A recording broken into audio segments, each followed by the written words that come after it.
Bonjour, je vais vous présenter le compte-rendu final du bureau d'études que nous avons réalisé avec mon groupe dans le cadre du module de propagation sur les lignes. Donc, je vais procéder comme ceci. Donc, dans un premier temps, je vais vous présenter la partie du bureau d'études. Ensuite, le contexte de notre sujet, la problématique, ensuite les apports des satellites du coup dans notre contexte, et enfin je conclurai. Ensuite, je passerai la parole à monsieur Delormas Aurélien, qui vous fera une vidéo démonstration des filtres passe-bas de Chebyshev. Donc, nous avions choisi comme sujet, nous, les liaisons satellites. Donc, pour faire le lien entre les liaisons satellites, nous avons choisi la course du Vendée Globe. Donc, qu'est-ce que la course du Vendée Globe? Donc, c'est la plus grande course à voile autour du monde. Donc, c'est en solitaire, sans escale et sans assistance. Elle se déroule toutes les 4 ans et en fait, l'année dernière, en 2020-2021, il y a eu la 9e édition. Donc, cette course se déroule dans des conditions extrêmes, hein, comme on peut le voir ici, donc sur 40 000 km. Donc, ce sont des conditions météorologiques très instables et extrêmes à divers endroits. Donc, on peut rencontrer une mer très agitée, des anticyclones, et arriver en Antarctique, une zone dangereuse d'iceberg. Donc, pour faire le lien entre la course et notre sujet, nous avons choisi comme problématique en quoi les communications satellites jouent-elles un rôle important pour la sécurité des skippers lors de la course du Vendée Globe. Donc, je vous ai présenté la course du Vendée Globe. Maintenant, on va voir quel rôle elle a pour la sécurité des skippers. Donc, il y a deux systèmes principaux utilisés pour la localisation dans cette course, pour localiser les bateaux. Donc, c'est le système Argos et le système GPS. Je vais vous présenter le système Argos dans un premier temps. Donc, le système Argos est géré par l'entreprise Collecte Localisation Satellite basée à Ramonville-Saint-Agne, donc à côté de Toulouse. Et cette entreprise est fournisseur exclusif de ce service. Donc, c'est un système mondial de localisation, de collecte de données géopositionnées par satellite. Et c'est un système ascendant. Donc, il a été utilisé dans un premier temps que pour la sécurité en mer et notamment pour suivre des courses de ce type ou repérer des naufragés. Mais après, aujourd'hui, il est principalement dédié à l'étude et à la protection de l'environnement de notre planète. Donc, comment fonctionne le système Argos? Donc, comme j'ai dit, c'est un système ascendant. Donc, à partir de balises émettrices qui émettent à une fréquence, à une même fréquence. Donc, toutes ces balises sont certifiées pour émettre à 401,65 MHz, plus ou moins 30 kHz. Donc, elles émettent un message à intervalles réguliers grâce à cette fréquence. Et et utilisent pour le calcul de leur position sur l'effet ils utilisent une mesure à partir de l'effet Doppler entre chaque répétition, entre la période de répétition, du coup l'intervalle de temps entre les deux envois consécutifs de messages. Pardon. Donc, ce message est répété de toutes les 90 à 200 secondes. Et la durée de transmission de chaque message, par contre, est inférieure à 1 seconde. Hein. Donc, euh, comme on peut le voir ici, les balises émettent un satellite en orbite polaire, donc en orbite basse à 850 km d'altitude. Et les messages sont reçus à bord du satellite et sont retransmis directement à des antennes qui, elles, les transmettent au centre de contrôle, donc au centre de traitement à Toulouse, CLS, qui, au besoin, selon le type de message, répondent en fonction du type de message. Donc, en général, ceci est accompagné les skippers sont accompagnés de ces plusieurs balises, dont ces deux. Donc, ce sont des balises de détresse, principalement faites pour le système Argos. Donc cette balise, elle permet la localisation du bateau en temps réel et permet également au skipper d'envoyer soit un message de présence à bord ou si besoin de faire une demande d'assistance, donc envoyer une détresse. Et a fourni donc une position GPS toutes les 30 minutes en mode normal ou toutes les 10 minutes en mode assistance. Donc ici, nous avons une balise à retournement qui est conçue pour localiser du coup les bateaux retournés, hein, comme son nom l'indique, et elle est équipée d'une antenne demi-onde. Donc comme je le disais, nous avons en second appui le système GPS, donc c'est un système de positionnement par satellite qui appartient aux États-Unis mais qui est utilisé partout dans le monde. Donc elle est composée de 31 satellites répartis sur 6 orbites différentes, donc environ à 20 000 km d'altitude et de la Terre, et du coup il y a une couverture mondiale. Donc elle est utilisée pour localiser, on l'utilise au quotidien, même nous, donc pour les véhicules, tout ce qui est navires, avions et même d'autres systèmes. Donc ces satellites, donc c'est un système descendant, donc c'est l'inverse, donc c'est les satellites qui émettent, qui sont émetteurs, donc ils émettent en permanence sur la fréquence L1 et L2. Cette fréquence est modulée en phase et datée précisément avec l'horloge atomique que possède chaque satellite. Donc les récepteurs GPS qui captent ces signaux utilisent pour le calcul de leur position la trilatération. Donc ça consiste à, grâce à au minimum 3 satellites, mais en général il y en a un quatrième pour la synchronisation de l'horloge, donc de calculer leur position euh, par rapport à la vitesse de propagation des ondes émises par les satellites, et du coup en déduire la distance qui les sépare grâce à l'intersection des trois cercles qui pourront être calculés.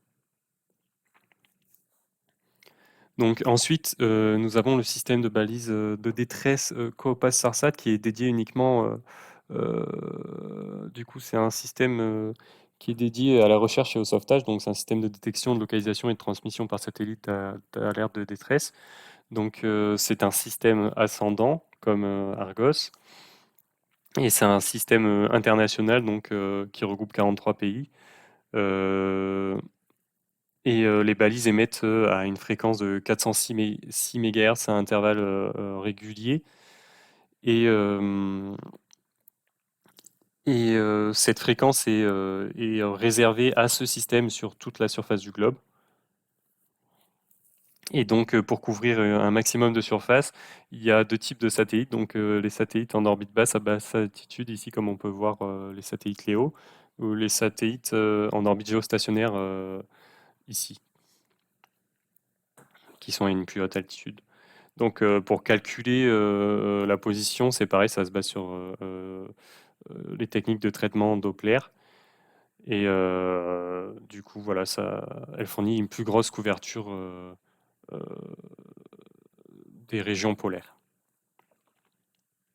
Et d'ailleurs, ce système a été utilisé lors de la dernière course par le navigateur Kevin Escoffier lorsqu'il a fait naufrage en pleine mer et il a pu être sauvé assez rapidement.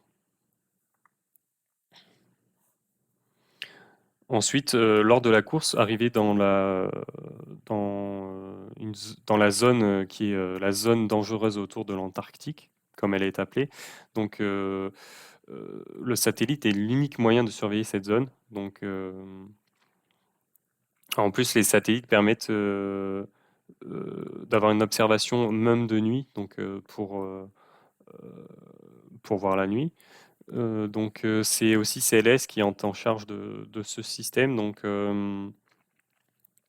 du traitement des images de ce système.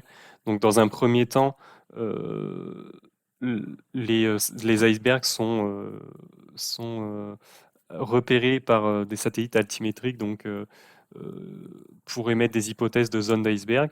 Et ensuite, des images radars sont prises par un satellite radar.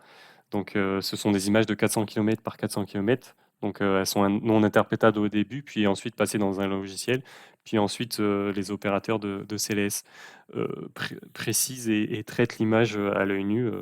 Comme ici, on peut voir qu'il y a après traitement plusieurs zones détectées d'iceberg, donc pour prévenir les skippers de changer de cap ou de contourner ces zones-là.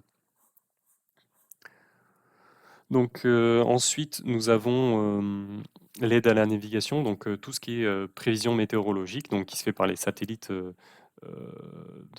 géostationnaires ou satellites d'orbite polaire. Donc les géostationnaires, ils sont environ à 36 000 km autour de l'équateur et polaires, comme on a pu le voir précédemment, environ 800 km d'altitude. Donc ce sont les mêmes satellites qu'on peut avoir. Ils utilisent le système de météorologie que tout le monde utilise, donc avec ces satellites de surveillance et de prévision de tout ce qui est vent, courant. Voilà, c'est le système classique, mais qui est très important pour modifier leur cap ou voir les conditions qui les attendent dans un intervalle de temps réduit. Donc ici, on peut voir une image satellite infrarouge voilà, d'un satellite. C'est une image météorologique, hein.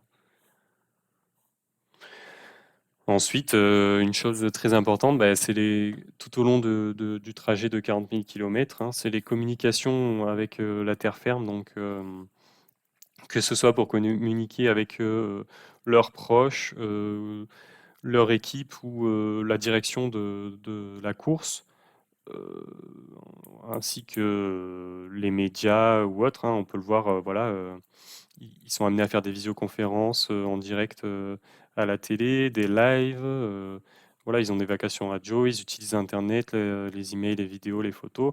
On peut voir que cette année, ils ont été très actifs sur les réseaux sociaux. Donc pour tout cela, en fait, ils ont la chance maintenant d'utiliser leur smartphone en Wi-Fi. En fait, il est en Wi-Fi sur un terminal que fournit Thales. Donc ce terminal permet de faire la liaison entre le smartphone et les satellites. Et en fait, c'est le seul système possible de communication pour les échanges de voix ou de données en mer, en pleine mer. Et pour cela, du coup, ils utilisent le réseau Iridium Certus, donc qui utilise 66 satellites en orbite basse. Donc il y a une couverture mondiale ici, comme on peut le voir, hein. Donc